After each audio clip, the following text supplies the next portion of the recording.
क्या आपके भी पेट में दर्द रहता है या फिर आप जब स्टूल पास करते हैं तो आपको लेटरिन के टाइम पर दर्द होता है, असहनीय पेन होता है, उठने और बैठने में दिक्कत रहती है, वहां पर कीड़ा काटने जैसी पेन होती है या फिर चुभन रहती है, या फिर आप जब स्टूल पास करते हैं तो उसमें खून आता है और आपकी दुनिया इसी चक्कर में अस्त व्यस्त हो रखी है, आपका सारा ध्यान आपके पेट में रहता है और आपसे कोई भी काम नहीं हो पाता है, हो सकता है आपको बवासीर नामक बीमारी है। अगर आपको ऐसा है तो आज की वीडियो आपके लिए। मैं doctor Yogesh Bansal, MD PhD Ayurvedic consultant, आज आपसे डिस्कस करने जा रहा हूँ बवासीर या फिर जिसे हम पाइल्स के नाम से जानते हैं उस डिजीज़ के बारे में। जी हाँ दोस्तों, ये बीमारी सुनने में तो बड़ी आम है, बट जिनको होती है वही इसके बारे में जान सकते हैं, वही इसकी पीड़ा को महसूस कर सकते हैं। और कुछ लोगों को तो ये बीमारी इतनी तंग करती है कि उनकी ज़िंदगी ही खराब होनी शुरू हो जाती है, उनसे कोई भी काम नहीं किया जाता है और उनका कोई भी काम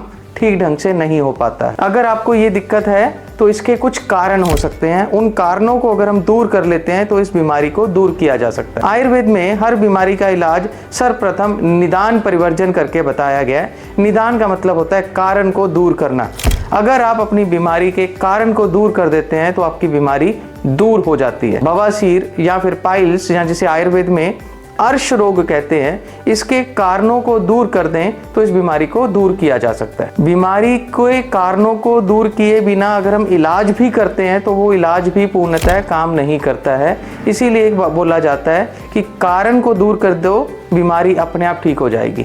अगर हम अर्श रोग की बात करते हैं तो उसके जो प्रमुख कारण है उनमें सबसे बड़ा कारण है पेट का ठीक ना होना। जिन रोगों का पेट ठीक नहीं रहता है, जिनको स्टूल प्रॉपर्ली पास नहीं होता है, या तो लूज मोशन लगा रहता है और या फिर कॉन्स्टिपेशन कब्ज रहती है, उनको ये बीमारी रहती है। जो लोग सारा दिन बैठे रहते हैं, एक ही जगह पर सारा दिन बैठे रहते हैं, चलते फिरते कम हैं, उनको ये दिक्कत होती है। या फिर जो लोग ज़्यादा मात्रा में दवाइयों का सेवन करते हैं, गर्म दवाइयों का सेवन करते हैं, उनको ये दिक्कत रहती है। जो लोग पानी कम पीते हैं, जो लोग खाना ज़्यादा खाते हैं, रात को ज़्यादा खाते हैं, मिर्च मसाला ज़्यादा खाते हैं, या फिर नॉन वेज वाली चीज़ें ज़्यादा खाते हैं, उनको ये दिक्कत रहती है। तो करना क्या है, आपने इनके अलर्ट चलना है। सुबह उठ के पानी पीना है, सबसे पहले पानी ज़्यादा पीना है।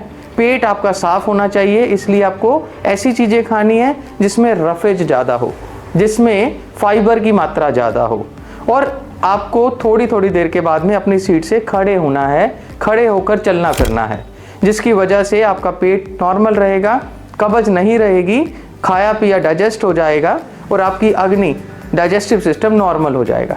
आयुर्वेद में बोला गया है कि अग्नि जिसकी प्रदीप्त नहीं है, डाइजेस्टिव सिस्टम जिसका नॉर्मल नहीं है, उसे उदर में रोग होंगे ही होंगे।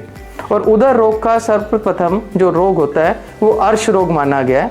अर्श रोग ही आगे चल के ग्रहणी, संग्रहणी और अन्य प्रकार के उदर रोगों में कन्वर्ट होता है। अगर आपको बवासीर है, वो सूखी है या बादी है, या फिर उसमें खून आता है, तो इन दोनों का ट्रीटमेंट अलग अलग है। मैं ट्रीटमेंट के बारे में आपको बताऊंगा, पर उससे पहले मैं आपको कुछ जनरल टिप्स बता रहा हूं जो आपने करने हैं। हम सुबह से लेकर रात तक एक ही तरह का लाइफस्टाइल फॉलो करते हैं और धीरे धीरे बीमारियों के ग्रस्त में आ जाते हैं।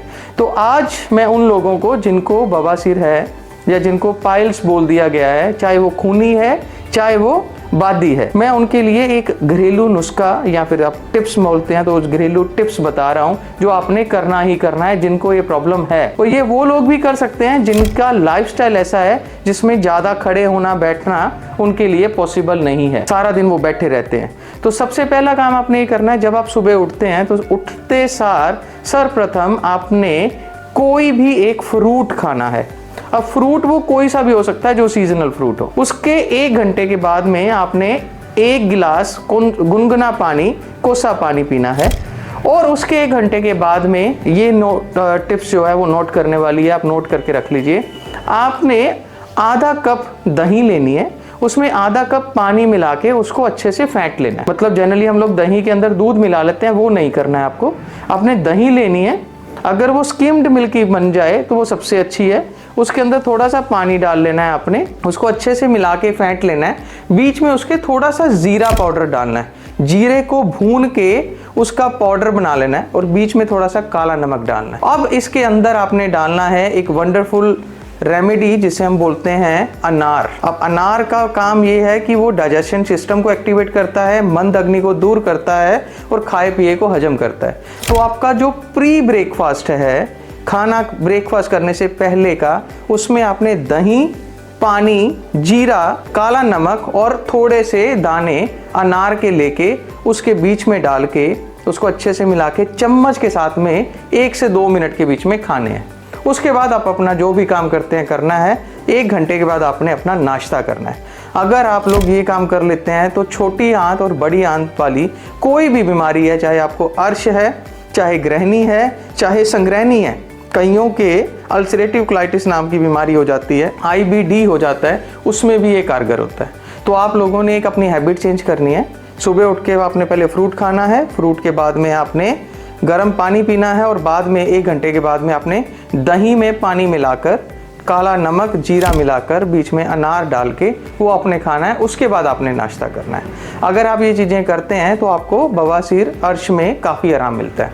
अब अगर हम बात करते हैं कि ये किन किन लोगों को हो सकता है, कैसे इसका बचाव किया जा सकता है, तो ये बड़ा सिंपल है कि ये स्त्रियों में और पुरुषों में दोनों में मिलता है। ये स्त्रियों में भी हो सकता है, पुरुषों में भी हो सकता है। स्त्रियों में ज़्यादातर अर्श रोग देखने को मिलता है क्योंकि उनका लाइफस्टाइल ऐसा होता है, वो सारा दिन घर पे रहते हैं, घर का काम करते हैं और कुछ ना कुछ मुंह में जो आता है वो खाते रहते हैं। स्त्रियों में एक कारण और भी है इस बीमारी का ज़्यादा होने का, कि वो आमतौर पर डॉक्टर से इस बीमारी को लेके डिस्कस नहीं करते हैं। समाज है, उस समाज में कुछ चीज़ें ऐसी हैं जो कि इस बीमारी को छुपा के रखती हैं, उसमें स्त्रियां से आगे होती हैं, जिसकी वजह से वो अपनी बीमारी को अंदर ही अंदर घुटती रहती हैं लेके, तो अल्टीमेटली उनको ऑपरेशन तक की नौबत आ जाती है। अब जो लोग इस बीमारी की वजह से ऑपरेशन करवा लेते हैं, उनको ये दोबारा होने की टेंडेंसी भी बनी रहती है। जैसे बवासीर के बारे में बताया जाता है कि ये 2 तरह का होता है मोटे मोटे तौर पे। पहला सूखी बवासीर, बाती बवासीर, और दूसरा खूनी बवासीर। अगर किसी को लेट्रिन वाली जगह में इचिंग हो रही है, वहाँ पर उसके पानी सा बह रहा है, या फिर सारा दिन गीला गीलापन रहता है, तो वहाँ पर उसको इंटरनल और एक्सटर्नल 2 तरीके की सूखी बवासीर हो सकती है। और अगर वही चीज़ आगे बढ़ जाती है, स्टेज बढ़ जाती है, तो वहाँ से खून निकलना शुरू हो जाता है, जिसे खूनी बवासीर बोलते हैं। उस खूनी बवासीर में जब खून निकलता है तो पेशेंट को पता ही नहीं लगता है कि उसमें से खून निकल रहा है। इचिंग होती रहती है, मस्से बन जाते हैं, मस्से फूट जाते हैं, मस्से टच करने पे खराब लगते हैं। ऐसे लोगों के लिए एक सलाह दी जाती है कि आपने सुबह और शाम दिन में 2 बार एक टब लेना है, टब के अंदर गर्म पानी करना है, गर्म पानी के अंदर थोड़ी सी फिटकरी डालनी है और उसके बीच में सुबह और शाम 10 से 15 मिनट के लिए बैठना है, ताकि इंटरनली आपको सिकाई मिल सके। उसके बाद खाने में आप पे रफेज जितना हो सके उतना आपके लिए अच्छा है। रफेज का मतलब जो फाइबर कंटेंट वाली चीज़ें होती हैं, वो चीज़ें आपने ज़्यादा खानी है। मिर्च मसाला कम खाना है। आज मैं आपको एक डाइट चार्ट बता रहा हूँ। सुबह 6 बजे से लेकर रात को 9 बजे तक जिन भी लोगों को किसी भी तरह की बवासीर है, किसी भी तरह की पाइल्स है, अर्श रोग है, उन लोगों ने ये डाइट चार्ट शुरू से लेकर एंड तक फॉलो करना है। जब आप सुबह उठते हो तो सबसे पहले आपने क्या करना है, एक फ्रूट खाना है। वो फ्रूट कोई सा भी हो सकता है, जो सीजनल फ्रूट है। उसमें केला नहीं खाना है आपको, सिर्फ बनाने का परहेज है। बनाना आपने नहीं खाना है, केला नहीं खाना है। आप संतरा खा सकते हैं, मौसमी खा सकते हैं, आप एवोकेडो ले सकते हैं, आप अमरूद ले सकते हैं, आप सेब ले सकते हैं। इनमें से कोई सा भी एक फ्रूट आपने उठते सार खाली पेट खाना है, बासी मुंह खाना। इसको फ्रूट को खाने के बाद में आप अपना नित्य कर्म करेंगे। नित्य कर्म करने के बाद आप आधा से 1 गिलास पानी पिएंगे। उस पानी के बीच में अगर थोड़ा सा शहद डाल लें तो वो ज़्यादा अच्छा है आपके लिए, ताकि बॉडी में एनर्जी आनी शुरू हो जाएगी। 6:30-7 बजे तक ये सारा काम करने के बाद 7:30-8 बजे के बीच में, जैसे मैंने वीडियो के पहले भी बताया था, आपने थोड़ी सी दही लेनी है, बीच में उसके काला नमक डालना है, थोड़ा सा जीरा पाउडर पिसा हुआ डालना है और उसमें आधा कप पानी डाल के उसको चम्मच के साथ में आपने खाना है। उसके बाद आप नहा सकते हैं। नहाने के बाद आपने अपना ब्रेकफास्ट करना है। ब्रेकफास्ट में ऐसी चीज़ आपने खानी है जिसमें आपको जितना भी हो सके रफेज मिले, फाइबर कंटेंट मिले। मैदे का परहेज करना है, जितना हो सके मैदे वाली चीज़ें नहीं खानी है।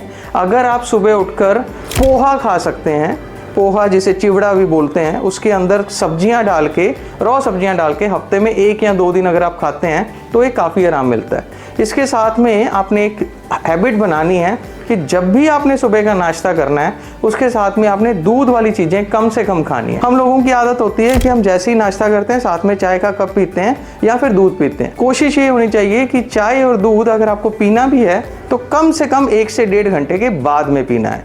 अगर किसी को बवासीर है और वो दूध छोड़ सकता है तो उसके लिए वो सबसे बढ़िया रहेगा। 12 बजे के आसपास जब आपने नाश्ता कर लिया सुबह, 12 बजे के आसपास आप एक प्लेट भर के सलाद की खाइए। उस सलाद के अंदर खीरा हो सकता है, गाजर हो सकती है, मूली हो सकती है। उसके ऊपर आपने डालना कुछ नहीं है, सिर्फ आप काला नमक डाल सकते हैं। अगर किसी को बीपी की शिकायत है तो वो नमक भी नहीं डालना है। नींबू डालना चाहें तो नींबू डाल सकते हैं। एक प्लेट भर के आप सैलेड खाइए। सैलेड खाने के 1 घंटे के बाद में आपने अपना लंच करना है। लंच के अंदर जितना हो सके कम मिर्च मसाले वाली चीज़ें खानी है। अगर आपने रोटी खानी है या फिर चावल खाने हैं, इन दोनों को मिक्स नहीं करना है। या तो आप रोटी खाएंगे या फिर आप चावल खाएंगे।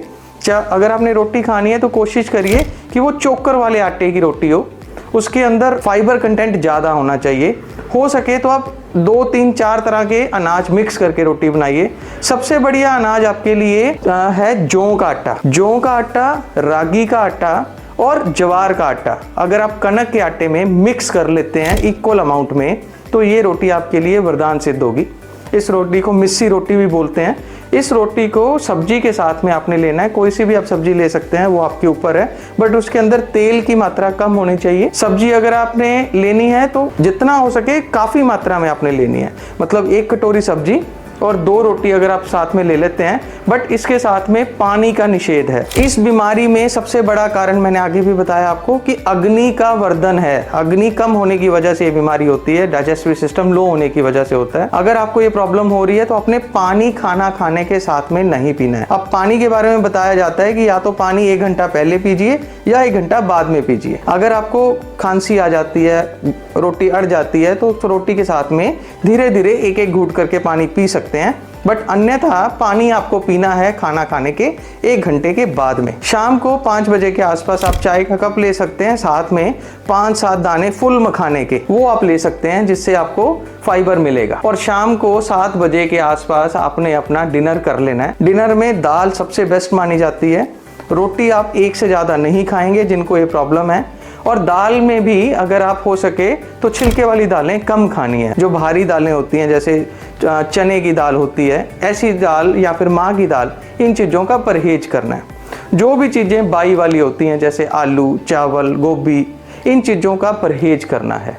रात को सोने के टाइम आपने 1 गिलास गुनगुने पानी, 1 गिलास गर्म करके गुनगुना पीना है और सोने के टाइम सिड्स बात लेके सोना है। ये आपका पूरा का पूरा शेड्यूल है।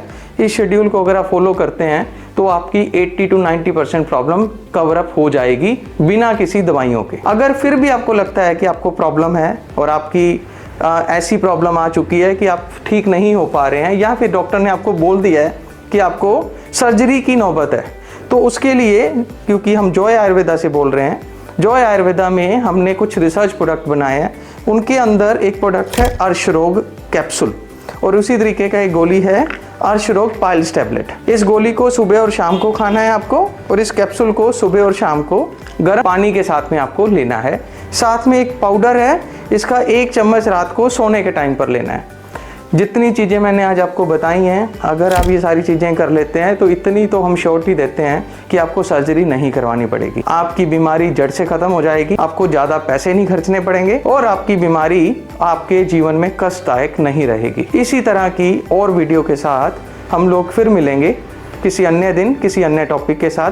तब तक आप इस वीडियो को जिन भी लोगों को ज़रूरत है उसके आगे शेयर करिए। अगर आप हमसे संपर्क करना चाहते हैं तो ऊपर दिए गए नंबर पे ऊपर हमसे बात कर सकते हैं। हमारी वेबसाइट www.joyayurveda.com पे हमसे संपर्क कर सकते हैं, हमारे एक्सपर्ट से बात कर सकते हैं।